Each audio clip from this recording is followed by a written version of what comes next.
आज की ये प्रेस वार्ता बहुत महत्वपूर्ण है, इसलिए कि कैसे एक 3 बार से निर्वाचित, प्रचंड बहुमत से निर्वाचित दिल्ली के मुख्यमंत्री को देश की मोदी सरकार जेल में हिटलर शाही की तरह रखना चाहती है। हिटलर शाही के नियम लागू करके रखना चाहती है। दिल्ली की तिहाड़ जेल को गैस चैम्बर में तब्दील करना चाहती है। जो न्यूनतम मानव अधिकार है किसी व्यक्ति के, जो न्यूनतम अधिकार बड़े से बड़े अधिकारियों को, अपराधियों को भी दिए गए हैं, बड़े से बड़े खूंखार अपराधियों को भी दिए गए हैं। बड़े से बड़े खूंखार अपराधी भी अपने परिवार से बात कर सकते हैं, अपने वकीलों से भी बात कर सकते हैं। वो अधिकार भी नरेंद्र मोदी जी छीन रहे हैं। और ये बात मैं इसलिए कह रहा हूं कि अभी 2 दिन पहले अपने वकील से मुलाकात की अरविंद जी ने, और उस मुलाकात के दौरान उन्होंने एक संदेश भेजा कि जो चुने हुए विधायक हैं, जिसको दिल्ली की जनता ने चुना है, वो अपने क्षेत्र में जाए, प्रतिदिन अपने क्षेत्र में जाए, जनता की समस्याओं को सुने और उसका समाधान करें। इसमें क्या गलत बात है? मतलब जनता की समस्याओं को सुने और उसका समाधान करें, ये एक मुख्यमंत्री संदेश नहीं देगा तो कौन देगा? और इस संदेश मात्र के ऊपर उनके खिलाफ इंक्वायरी बिठा दी गई है, इसकी जांच कराई जा रही है, और यह धमकी दी जा रही है कि आपकी पारिवारिक मुलाकात, यानी आपकी जो अपने परिवार से मुलाकात होती है, वो भी बंद हो जाएगी। अपने वकील से जो आपकी मुलाकात होती है वो भी बंद हो जाएगी। कितनी खतरनाक बात है, जरा सोचिएगा। अरविंद केजरीवाल जेल में रह के अपने परिवार का हालचाल नहीं ले सकते। अरविंद केजरीवाल जेल में रहकर अपने बीमार बूढ़े मां बाप का हालचाल नहीं ले सकते, उनके बारे में जानकारी नहीं ले सकते कि उनकी तबीयत कैसी है, ठीक है कि नहीं है। अरविंद केजरीवाल अपने वकीलों से अगर बात नहीं करेंगे तो अपना केस लड़ेंगे कैसे? किस जुर्म की सजा दे रहे हो आप अरविंद केजरीवाल को? यह कि उन्होंने दिल्ली के 2 करोड़ लोगों की सेवा की, यहां के बच्चों को अच्छी शिक्षा देने का काम किया, मुफ्त बिजली, मुफ्त पानी, मुफ्त बस की यात्रा, मुफ्त तीर्थ यात्रा, बुजुर्गों के चेहरे पे खुशी लाने का काम किया, माताओं बहनों को 1000 रुपए की आर्थिक सहायता देने की घोषणा की। यह उनका अपराध है और इसके कारण आप उनको सजा देना चाहते हैं। लीगल मुलाकात होती है तो आप जान के हैरान हो जाएंगे, 8-10 पुलिस वाले उस लीगल मुलाकात में उनको घेरे खड़े रहते हैं। बताइए दुनिया के किस नियम में लिखा हुआ है? वकील से अगर बात करेगा उसका मुवक्किल, तो उस दौरान उसकी बातचीत को कोई सुन नहीं सकता। यह जेल का नियम है। कहीं भी, सिर्फ दिल्ली की बात नहीं कर रहा हूं, कहीं भी वकील और जो आरोपी है उसके बीच की बातचीत को कोई सुन नहीं सकता। यह कानूनी प्रावधान है और बावजूद इसके आप 8-10 पुलिस वालों को अगल बगल खड़ा कर देते हैं। तो आप करना क्या चाह रहे हैं? क्या दिल्ली की तिहाड़ जेल को आप हिटलर के गैस चैम्बर में तब्दील करना चाहते हैं? क्या दिल्ली की तिहाड़ जेल को आप यातना घर के रूप में तब्दील करना चाहते हैं? एक मुख्यमंत्री दिल्ली की जनता की सेवा के लिए अपने विधायकों को संदेश नहीं भेज सकता कि भाई उनकी समस्याएं सुनो और समाधान करो? आप अरविंद केजरीवाल को इमोशनली तोड़ना चाहते हैं। आप अरविंद केजरीवाल को यातनाएं देकर झुकाना चाहते हैं। आप अरविंद केजरीवाल को तोड़ने की कोशिश जो कर रहे हैं वो कोशिश नाकाम रहेगी। अरविंद केजरीवाल टूटेगा नहीं, याद रखिएगा। मोदी जी याद रखिएगा, इन यातनाओं से कुछ फर्क पड़ने वाला नहीं है। अरविंद केजरीवाल टूटेगा नहीं, लेकिन इसका एक एक जवाब दिल्ली की महान जनता आपसे लेगी। दिल्ली के 2 करोड़ लोग आपसे जवाब लेंगे इसका। हमने तो कहा है कि जेल का जवाब वोट से दीजिए, इन यातनाओं का जवाब वोट से दीजिए, और पूरे देश की जनता ये जो आप कर रहे हैं इसका जवाब अपने वोट की ताकत से देगी। आपका कोई प्रश्न हो तो आप पूछ सकते हैं। आज आप तिहाड़ जेल मिलने जाने वाले थे, क्या राहत समय दिया गया, परिवर्तन हुआ है क्या पूरा मामला? उसमें कोई नया समय दिया गया है, लेकिन ये बड़ी हास्यास्पद बात है कि एक मुख्यमंत्री को और दिल्ली के एक सांसद को मुलाकात करने के लिए टोकन नंबर अलॉट कर दिया गया।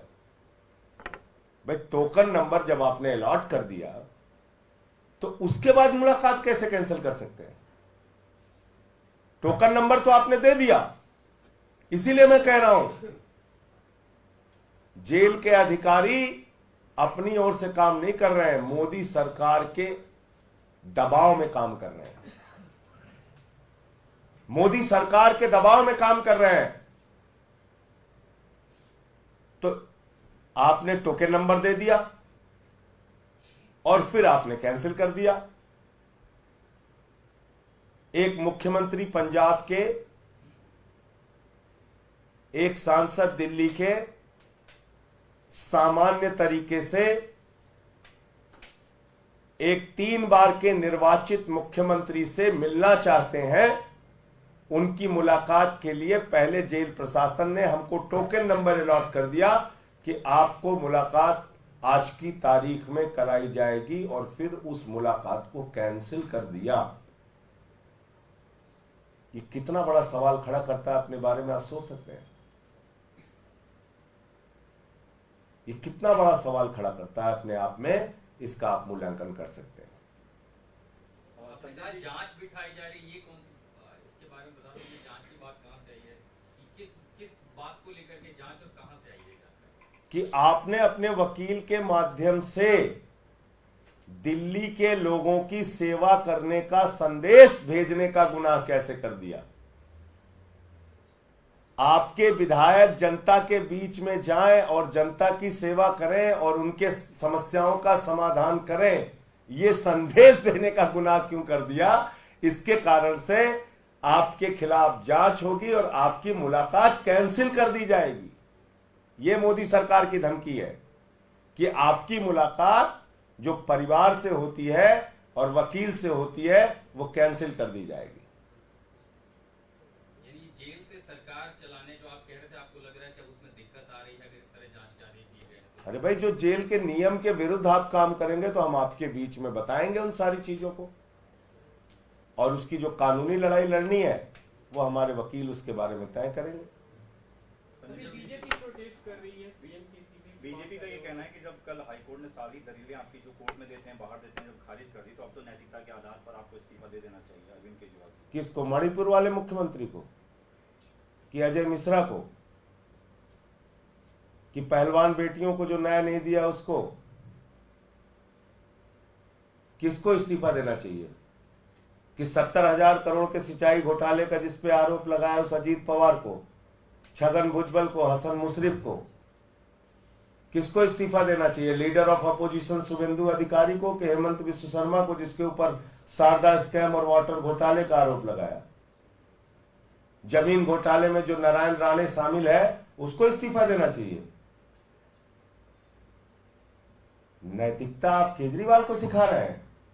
भाजपाई, एक नंबर के बेईमान, हिंदुस्तान की सबसे भ्रष्ट पार्टी, लाखों करोड़ का चंदा और हेर फेर करने वाली पार्टी, जिन्होंने 15 लाख करोड़ रुपए पूंजीपतियों का माफ किया, जिन्होंने नोटबंदी का घोटाला किया, जिन्होंने बैंक के सेटलमेंट के नाम पे 3,53,000 करोड़ रुपए चंद पूंजीपतियों का माफ कर दिया, जिन्होंने अपने एक दोस्त के लिए, अडानी के लिए हिंदुस्तान की सारी संपत्तियां नीलाम कर दी। बिजली हो, पानी हो, सेल हो, कोल हो, रेलवे हो, एयरपोर्ट हो, पोर्ट हो, सब उसी एक व्यक्ति को दे दिया। वो हमें नैतिकता सिखा रहे हैं।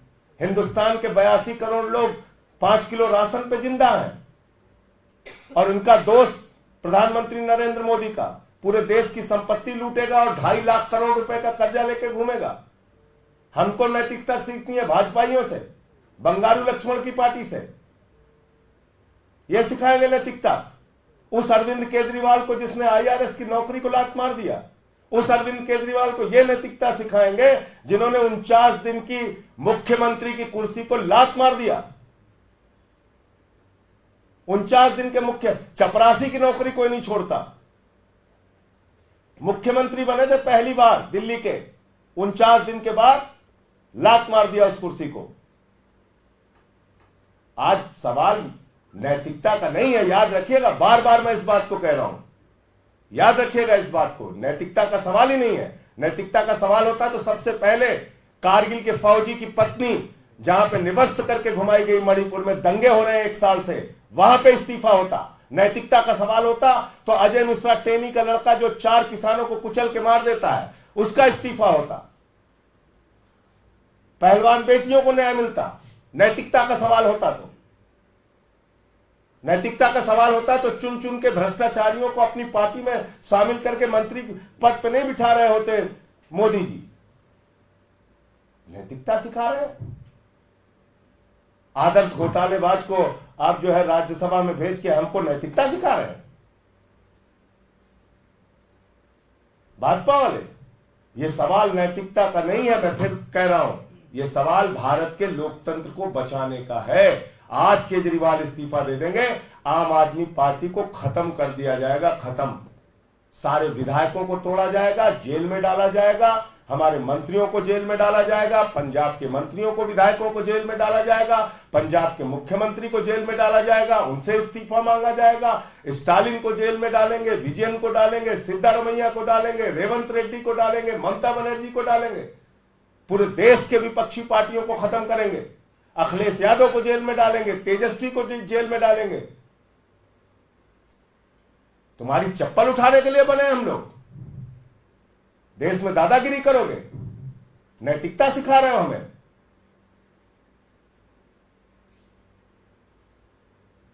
उत्तर भारत के बड़े बड़े नेताओं को, एक आदिवासी नेता को, हेमंत सोरेन को आपने जेल में डाल दिया,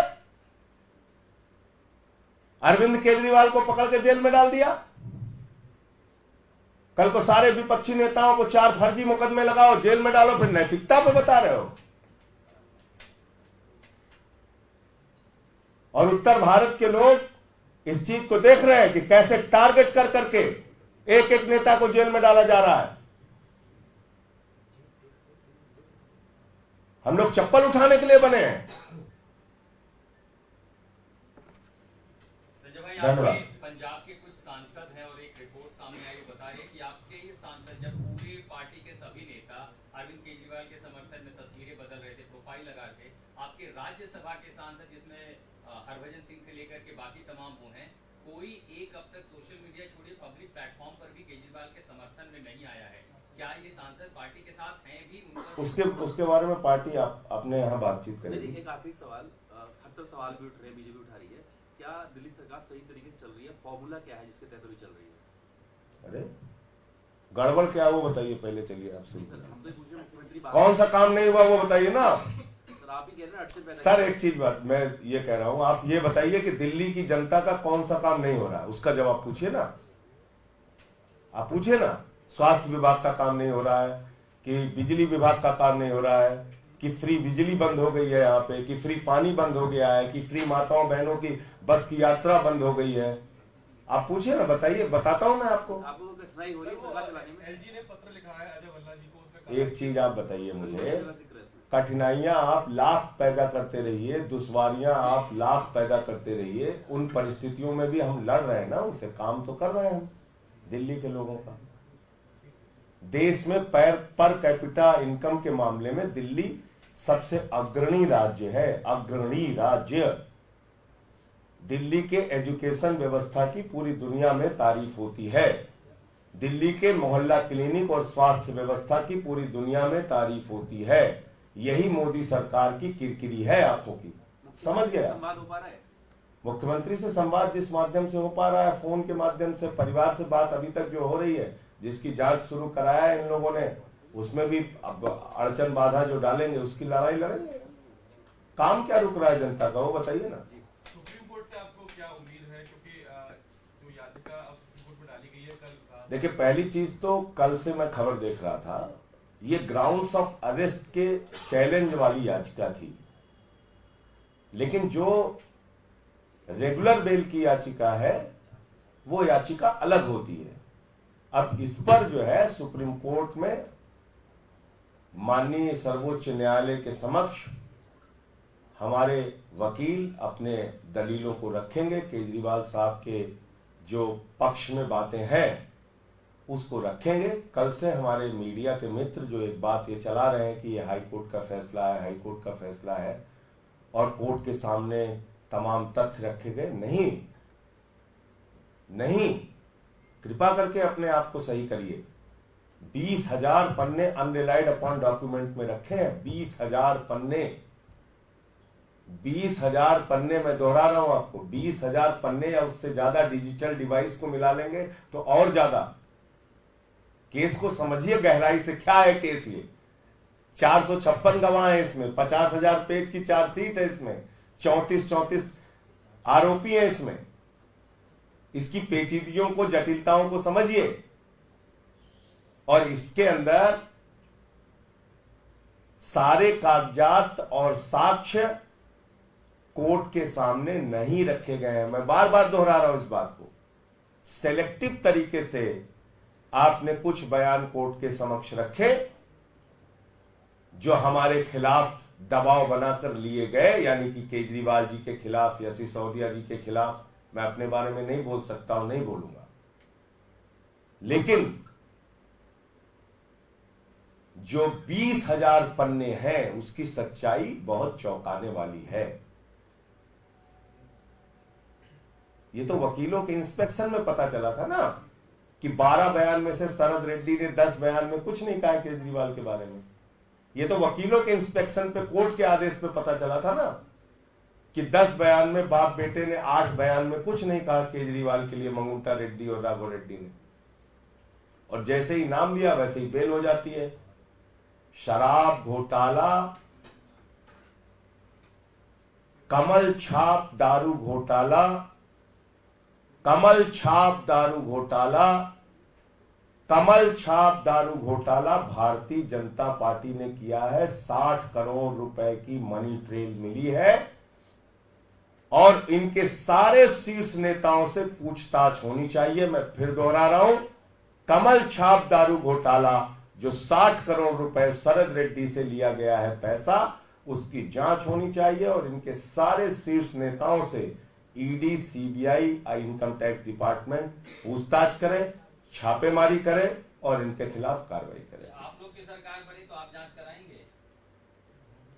जब सरकार बनेगी तो क्या क्या होगा आप ही देखेंगे, हम भी यही रहेंगे, उसकी क्या अभी से चिंता कर रहे हैं। इंडिया गठबंधन की सरकार बनने जा रही है, ये एक्सपोज हुए हैं, इसमें ये जांच होगी 100%। और क्या क्या होगा देखिएगा। अभी करने दीजिए बेईमानी जितनी कर पा रहे हैं भाजपाई, लेकिन कृपा करके नैतिकता वाला शब्द भाजपाइयों से मत जोड़ा कीजिए। भ्रष्टाचार के खिलाफ ये लोग बोलते हैं तो मैं फिर दोहरा रहा हूं कि ओसामा बिन लादेन अहिंसा पे उपदेश दे रहा है, ऐसा ही प्रतीत होता है।